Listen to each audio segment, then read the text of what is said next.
Hello everyone! Welcome to my Lola channel. At bago ang lahat, sana ay nasa mabuti kayong kalagayan at ligtas sa anuman masamang kapahamakan. At ano ngayon ang ating reaction upload? Nandyan po sa ating thumbnail, nandyan ang mag-agong at nandyan si GP Alivio. Ito po ngayon ang ating tatalakayin, ang kanyang isang komento doon sa isang live stream na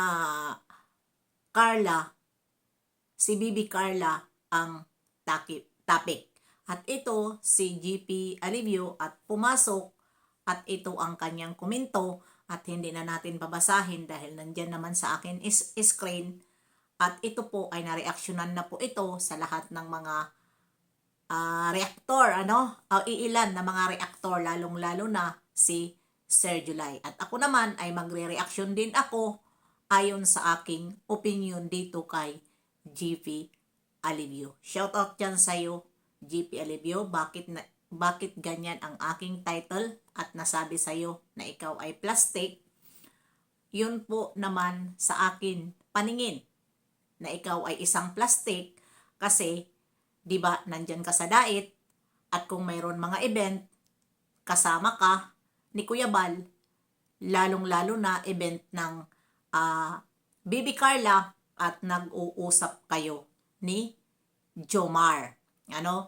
Kung sa mga kainsi, ito lang ang paalala ko sa inyo.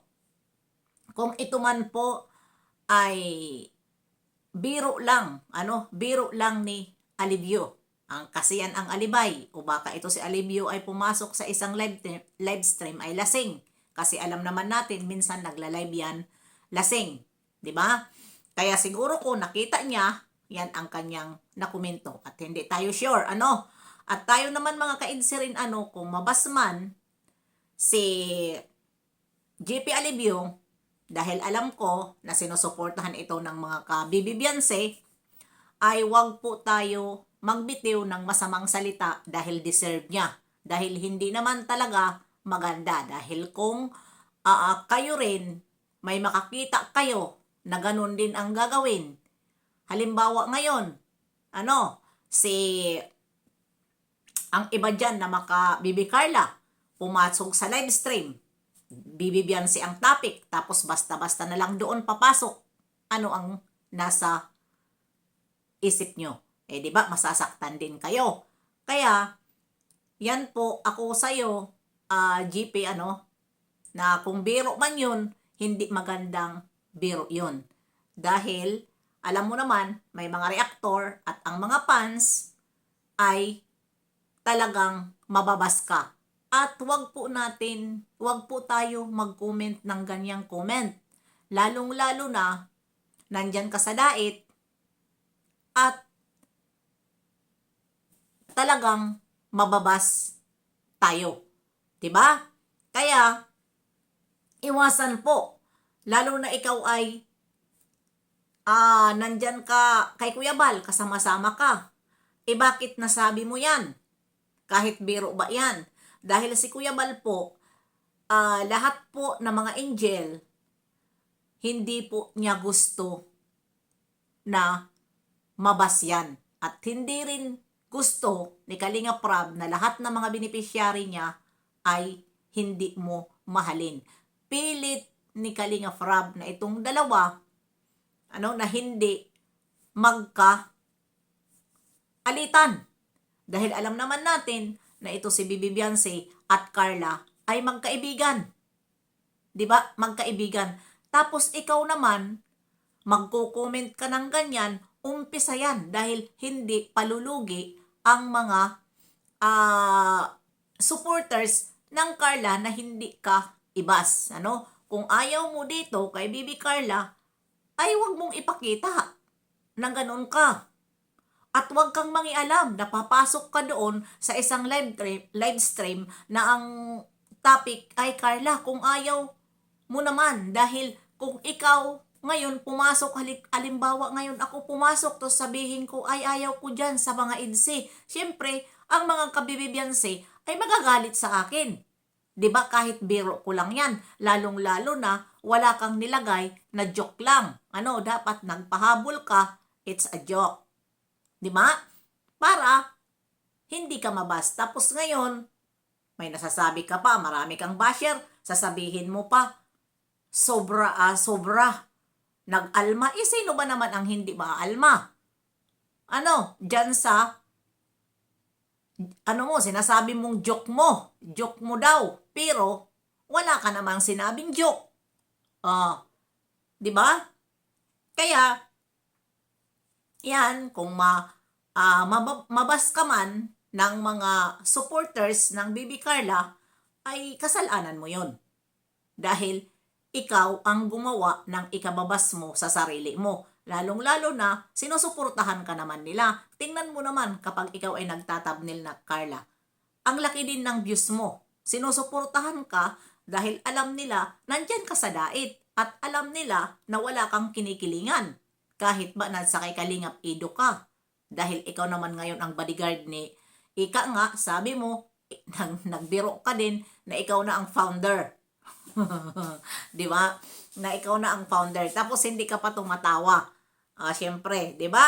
Kaya, dyan ka mabubutasan. Sa totoo lang. Kaya ang joke din, ilagay din natin sa lugar. Di ba? Ilagay natin sa lugar, lalo na kung ikaw ay wala ka naman iiwan na bakas doon sa kinukomment mo na hindi nila magustuhan. Diba na sinasabi mo, it's a prank, o ano pa dyan, huwag kayong magalit sa akin, dahil love ko ito at lagi ako dito, nakakausap nila at nakakasama, minsan makasama ko si Jomar, minsan makasama ko si Carla, kung may mga event, ako ang pinapakuha ni Kuya Bal ng mga, ng kamera, o diba? Kaya, dyan ang mahirap sa'yo, na yan ang sinabi mo dyan, na wala kang pakialam. Kahit sino masasaktan. Masasaktan ang lahat ng mga supporters. Tingnan mo, 'di ba ang Mikres, nasasaktan sila. Kahit alam naman nila na may pumasok diyan sa kanila na nanggugulo. Pero ang tunay na Mikres na nagsusuporta, suporta talaga sila kay Mikres, hindi sila manggagamit. Yung nakapasok dyan na mga manggagamit, na mga anti-kalingap, ngayon, kasi paano natin hindi matatawag mga anti-kalingap, Mikres ang kanilang sinusuportahan, pero nandoon nagsusuporta sa mga anti-kalingap na nakikipagbanatan dito sa kalingap. At araw-araw, hari at prinsipe ang binabanatan. Pero nandoon sila nagpapakita. At nandoon din sila lagi kay Magdalena. Di ba? At kay Magdaleno. Kaya, paano natin hindi masabi? Di ba? Kaya, yun. Masasaktan at masasaktan tayo. Ako ay opinion ko lang ito at hindi naman ako sa'yo galit. Kung magalit ka, ay wala akong pakialam. Kung magalit ka dahil bawat isa sa atin ay may mga opinion naman.